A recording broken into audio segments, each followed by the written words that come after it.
Hello, happy Sunday. I am Sarah Rudinoff, and I was asked to make a little video, and I'm coming to you from my self quarantine in West Seattle. Um, and It's funny that it's Sunday morning. I grew up a preacher's daughter, and my dad actually just died suddenly. So it's been an intense time to be in a communal apocalypse after a personal apocalypse. And I keep thinking, so my dad was diagnosed with cancer, and then 3 weeks later he died, and he was seemingly healthy, and he did yoga every morning, and he was really vibrant and wonderful. And it was one of those things when I arrived. I'm from Hawaii and I'm from Kauai, and when I got there, I was still wanting to fight, and my mom was telling me that he was dying, and it was just so quick and shocking and crazy. And so I got there like, we're taking him to Oahu, we're doing this and that. And it took a few moments, maybe a few hours even, to just kind of get more into reality of what was happening. And we had this beautiful, peaceful death with him. And I just keep thinking, now we don't know what's going on. And we all go, wait, I thought we were guaranteed this and that and this. And it's like, oh, wait, things are different. What's happening? I keep thinking, I keep reaching back into the history of my family. I think about the Armenian side of my family, and they lived through a genocide, and the Jewish side of my family, and they lived through moving to America after a pogrom from Ukraine. And I just think, we thought this wasn't going to happen to us. We had already, we shop online. Like we have a different world where we just have everything we want, and there's no scarcity, and there's no unknowing and unknown things. And I don't know, so I've just been trying to think of like, what are the things that I could grasp, and what are the things I can hold on to? And it really just feels like this kind of one day at a time love things. It's like, who needs food today now?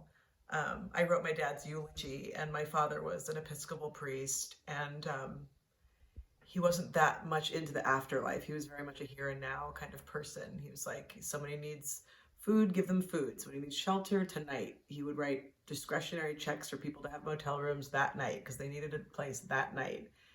And in my own kind of service life, I've tried to be like, what do people need right now?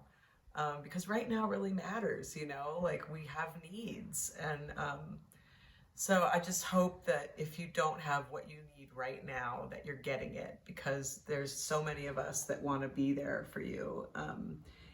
And I know a lot of us are kind of just baby stepping into, I have this right here, and and then the next day it's gonna be that. But I think this was supposed to be cheery and just trying to cheer people up. I shouldn't have done this now. Anyway, I was always so struck with, my family that has been through a lot, and the humor that my family carries around, even with so much, pain and hardship. And I think about, I was living in New York City on September 11th, and I was working, temping at a job, and I was under the first tower when the first plane hit, and came up on Prince Street and went, whoa, there must, a commercial, plane must have hit that building, and then it's like, we all know everybody kind of got into reality. And I feel like we're all kind of going into these slow realities, and we don't even know what the reality is. And we're all kind of sitting around going, what can we count on? And I think about, I've been a performer and a singer. I grew up in the church, and my whole life I grew up singing in church. And even though I'm a solid agnostic now, I really think, like, to me, churches and families and gathering places in the theater community and all my communities in Seattle are these little centers of love, these centers of really knowing each other, and I think it's so profound that this thing that is bringing us down right now is because we can't gather, we can't be together. Like, that's literally like our biggest value that we have is to be with each other. And to me, it's really moving. So I try to kind of keep that, like, I'm going to try to keep gathering with all of you, with my friends on FaceTiming, and just seeing faces is helpful. So I would say do as much FaceTiming if you can. And I thought I'd sing a little hymn on a Sunday. This is the great Bernice Johnson Regan from Sweet Honey in the Rock.